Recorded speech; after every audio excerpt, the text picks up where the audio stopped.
My God, if there is ever a crisis looming that we're not responding to that's going to smash into the budget, it's climate change.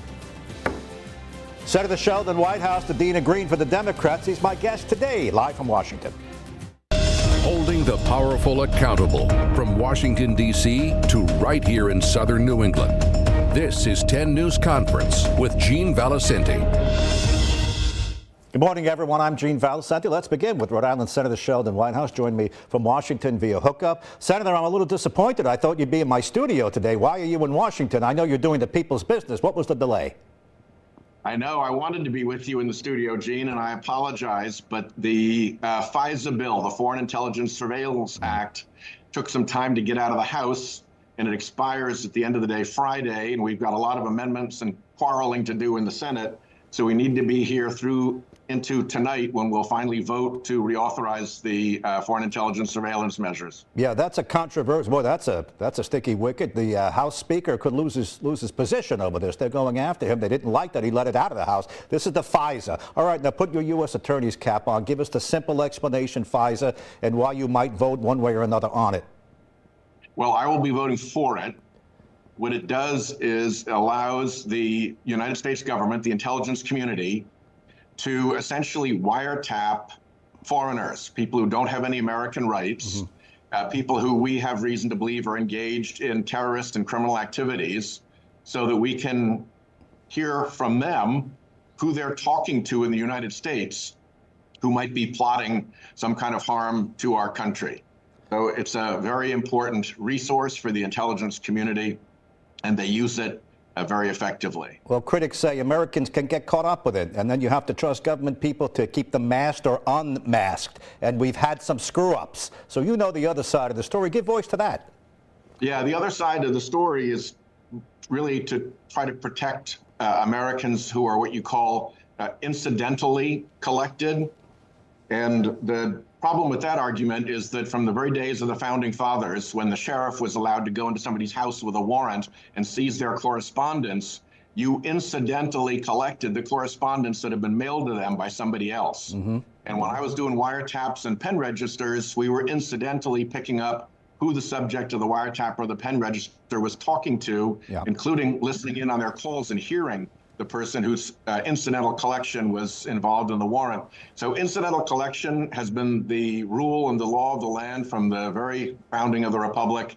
And I think it's very legitimate in this case where we're trying to protect against international terrorism. You know, I can understand that. Sure, I could see the pamphleteers or someone in the colonial Newport getting caught up in this. But, you know, we live in a cyber age now. And the critics say there have been abuses, and plenty of them, Senator. Do you see the other side of the story with FISA? Oh, yeah. And I think there are significant arguments. We've been pressing on the Department of Justice and on the intelligence community to repair the flaws. And there are significant reforms already baked into the bill as it is going to be passed into law. So those have not gone ignored. And the question for objectors are, was that enough? Or do we need to do more? Do we need a further warrant requirement when an American's name comes up?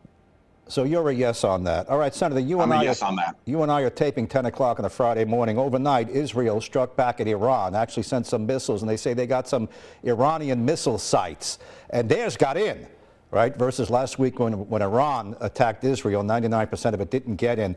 Senator, your thoughts on that? You know, this is going against what the White House with President Biden, what Senator Jack Reed has been urging. Israel, sit tight, don't retaliate.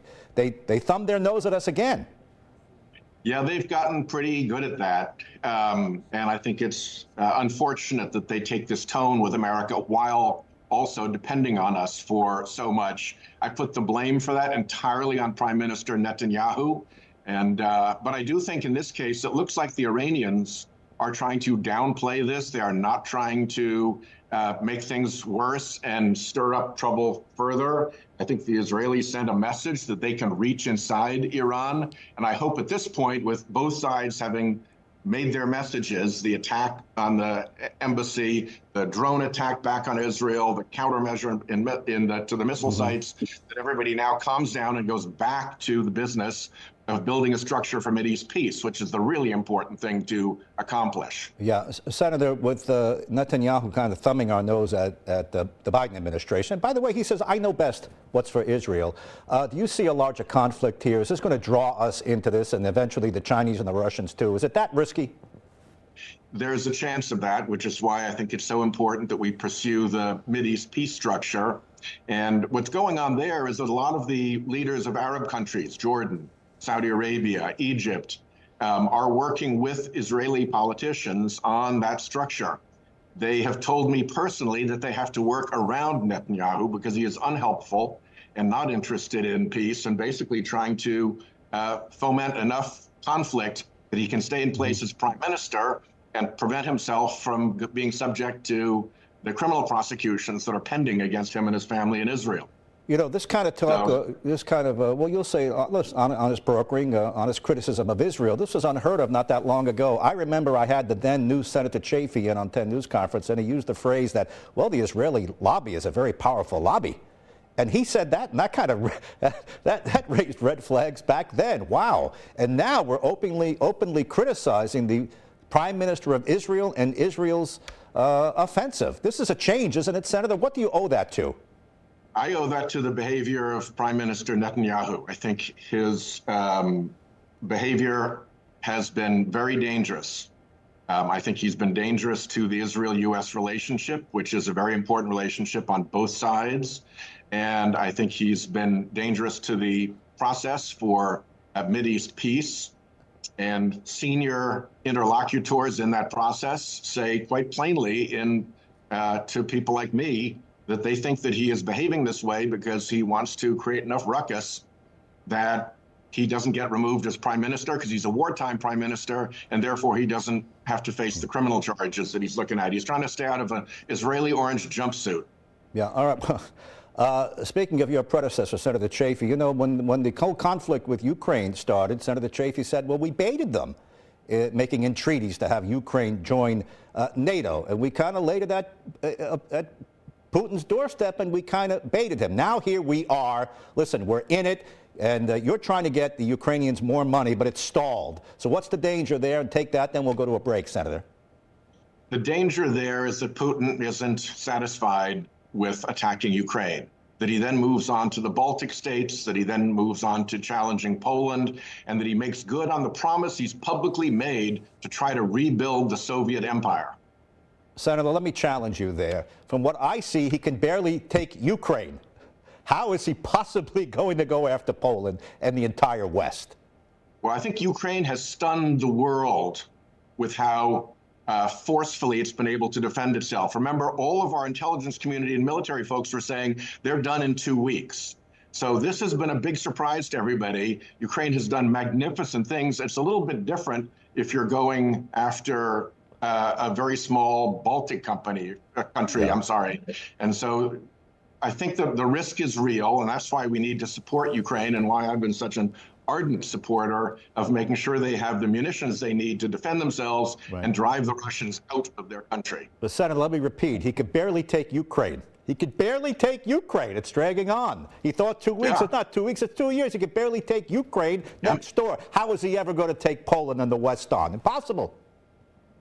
It would be a real challenge, but the problem is if he did something stupid, Poland is protected by Article 5 and NATO. Right. And so you now have a full-on conflict between Russia and NATO, which is obliged to come to the military aid of Poland. We're a little bit fortunate that the Ukraine conflict, with Ukraine not being a part of NATO, does not trigger reciprocal obligations and doesn't automatically lead to a wider war. That's the danger. He could be very wrong and very stupid about his ability to succeed in Poland and still provoke the kind of conflict we're trying to avoid. So the best solution is to drive him out of Ukraine and send him with 2 black eyes home to rethink his strategy of attack and interference in democracies. All right, Senator Sheldon Whitehouse is my guest. Stay with us. Let's recap the first segment here. Yes on reauthorizing FISA. Yes on helping Ukraine, and stop where you are right now, Israel. More of Senator Whitehouse when we come back.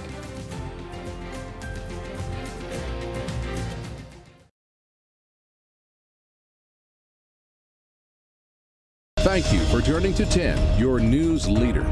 10 News Conference with Gene Valicenti continues right now. All right, so Sheldon Whitehouse, U.S. Senator from Rhode Island, is my guest. Senator Whitehouse, just a day or two ago, the case against Homeland Security Secretary Mayorkas, the impeachment case against him, was dismissed before it even got started. Preliminary stuff, and then they threw it out. I know you support that. You agree it was the right thing to do. Let me play your distinguished colleague, the great senator from Louisiana, Senator Kennedy, who disagrees with you. Let's play. Every single time, except when the public official has quit, the United States Senate has done its job through thick and thin.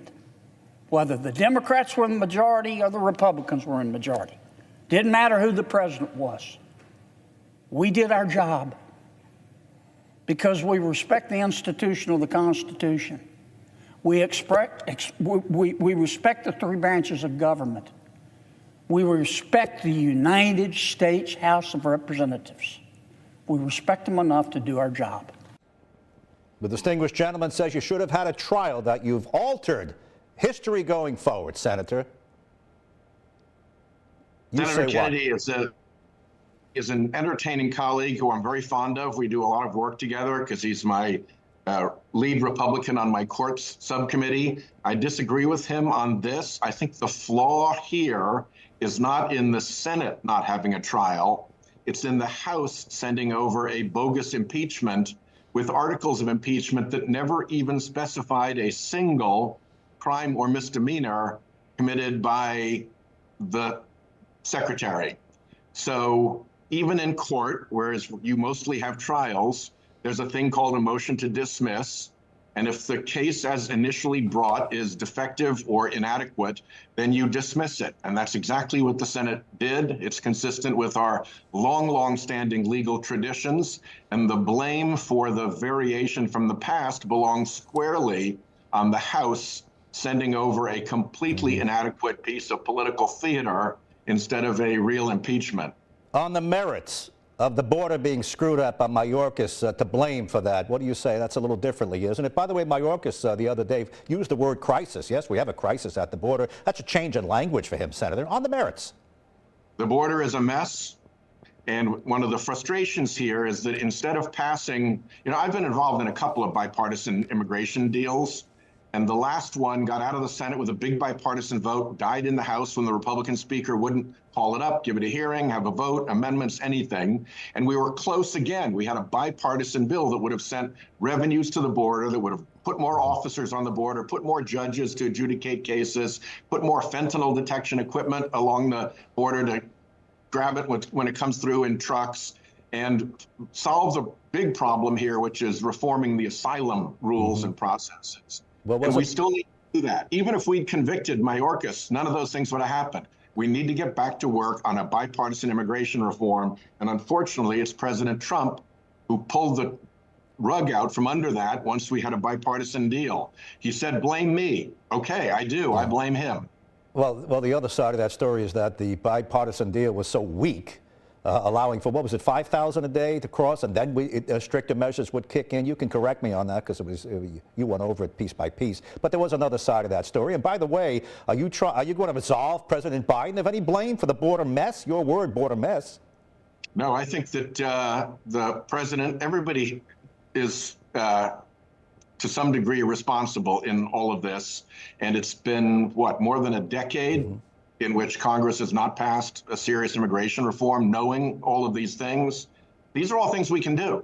We can add new officers to the border. We can beef up the adjudication.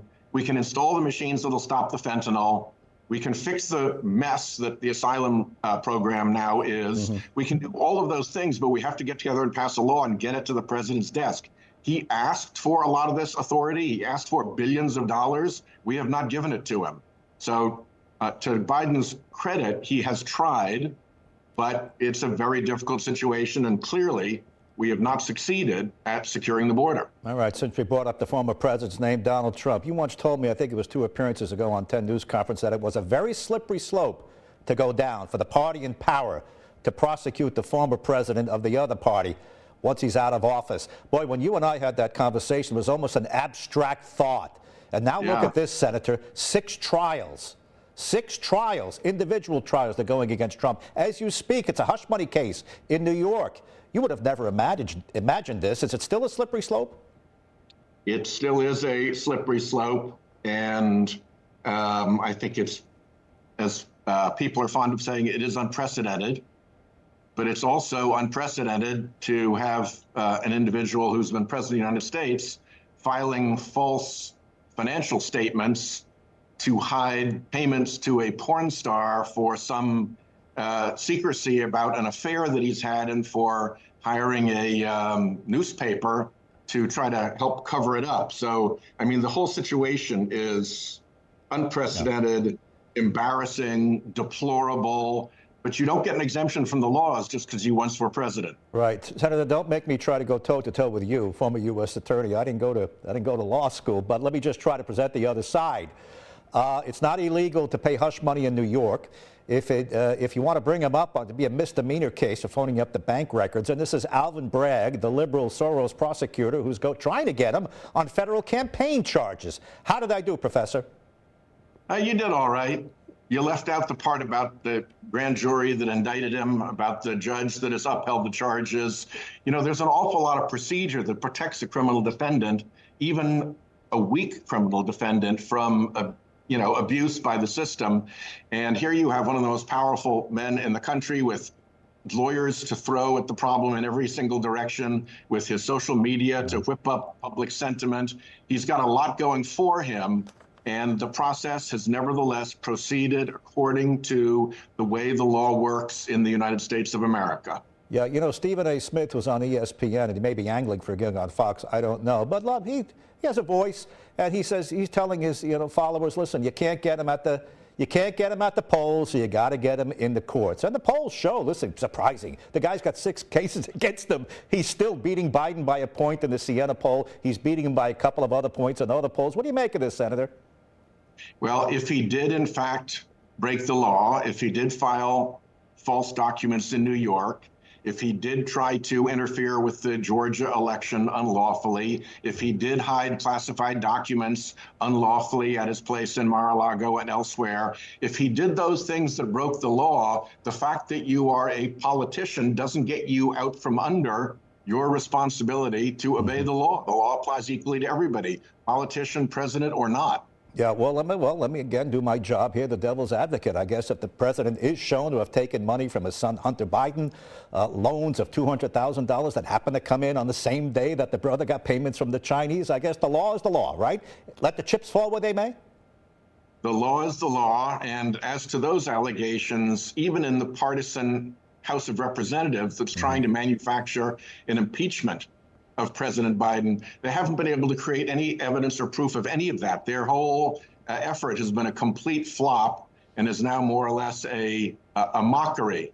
So, you know, when the evidence is there, that's what matters in court, not just when politicians are making comments in a partisan forum. All right, let's talk again about the president and courts and prosecutors. What did you make of that special prosecutor who said I couldn't bring charges against the president? Basically, he'll come across to a jury as a kind old man with a bad memory, and I'm putting it diplomatically, Senator. But that's the first president I've heard described like that. We couldn't bring him up on a trial because his memory would be too faulty. What a blow that was. Yeah, it was an interesting thing because elsewhere in the same conversation, they described him as having, I think, photographic recollection. So the thing that got into the public report was that he would have come across as I don't remember the exact words, but a kindly, nice, forgetful person. Right. And at the same time, they also said that his memory was photographic. And the only thing they put in the report was the first one, not the second one. I think there's a larger problem here. You know, I've been a prosecutor, Gene, and I think it's terrific to be a prosecutor. It's a great job, but every once in a while, you have to take a hit because you don't get to explain yourself. You just make your decision. And I think when Jim Comey tried to explain himself in not charging Hillary Clinton and broke a lot of department guidelines, and when this prosecutor tried to explain himself, it's really simple. If you're not bringing charges, you thank the agencies for their hard work and their diligence in putting the evidence together. You say that the evidence did not support the elements of the charge, and that's it. You don't get to say, oh, and by the way, you know, he's a jerk. Yeah. Or, oh, and by the way, I don't like him. Or, oh, and by the way, she's a bad person. You just have to stay within your lane. And I think the Department of Justice has now repeatedly gone out of its lane. And the most egregious example of that was FBI Director Comey. Yeah, well, back to this particular prosecutor. Senator, on the merits, again, it did seem to have landed with the American public. By the way, polls show more than 70% think the president is not up to the job. Let's play a quick soundbite. This was just the other day, the president recounting a story with his uncle. And on this particular day, he looked a little slow. He looks better on some days than others. I'll give him that. On this day, let's listen. And my uncle, they called him Ambrose Brosey, they called him Bozy. My uncle Bozy was a hell of an athlete, they tell me, when he was a kid. And he became an Army Air Corps before the Air Force came along. He flew those single-engine planes as reconnaissance over war zones. And he got shot down in New Guinea, and they never found the body because there were a lot of cannibals for real in that part of New Guinea. White House later clarified his uncle did serve. Plane went down. The uncle never got out of the plane, went down with the plane. Cannibals, whether they exist in that part, it wasn't part of it. But you can see what we're getting at. President likes to tell stories, some of them proven to be not true at some times, and sometimes he's slow. More than 70% of Americans think he's not up to the job for another 4 years. You say what, Senator? Well, in all of my dealings with him, he has been fully up to the job. And if you look at the results of the biggest climate bill, the first major infrastructure bill, the biggest restructuring of the chips and science industry, he has really, really pulled together folks to get things done in Congress. He has been a consequential president. He's moved the country in the right direction. And I hope that voters will reward that in November. I am not surprised at anything you just said. All right, stay with us, Senator. One more segment. We'll get to a couple of local issues. Now, I know you want to talk about climate, too.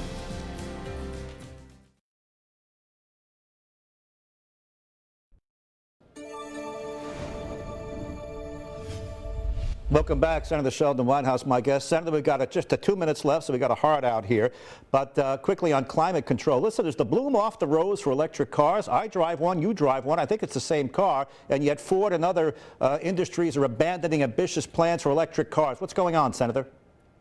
The market for electric vehicles continues to climb. More and more are sold every year. I think that the companies might have planned for a larger market than there is, but it certainly continues to climb. And the more the build out of chargers happens and the more the range of cars grows, I think the electric vehicle is the future. When I go to the radio studio, I take my electric car over the broken Washington Bridge. Half of it is usable, the other half is not. This has kind of become a national story. Buttigieg was up here. Your thoughts on that? Who's to blame? Are you looking for a blame here? I'm not looking for blame. I'm looking for revenue, for funds to get to Rhode Island to rebuild the bridge. We're working together as a delegation. We're using, I hope, the Baltimore Bridge emergency as a vehicle for moving funding more rapidly to the state. And we're hoping to get perhaps as much as 90% of the necessary funding on the federal side. That's our goal. All right, 30 seconds, Senator. Hard out. What's your top priority? What do you want to leave the people of Rhode Island with today? 30 seconds. 30 seconds. Well, first of all, I've got about $300 million worth of work happening in Rhode Island in roads and bridges while we're on the infrastructure subject. It came through the law that I wrote to try to make sure that you could get federal funding to the viaduct. And now we're using it in 4 different projects around the state. Okay, and Senator, I think it's very important. Thank you, Senator. We'll continue it on the radio. Good to have you in, as always. That's 10 News My Conference. pleasure always.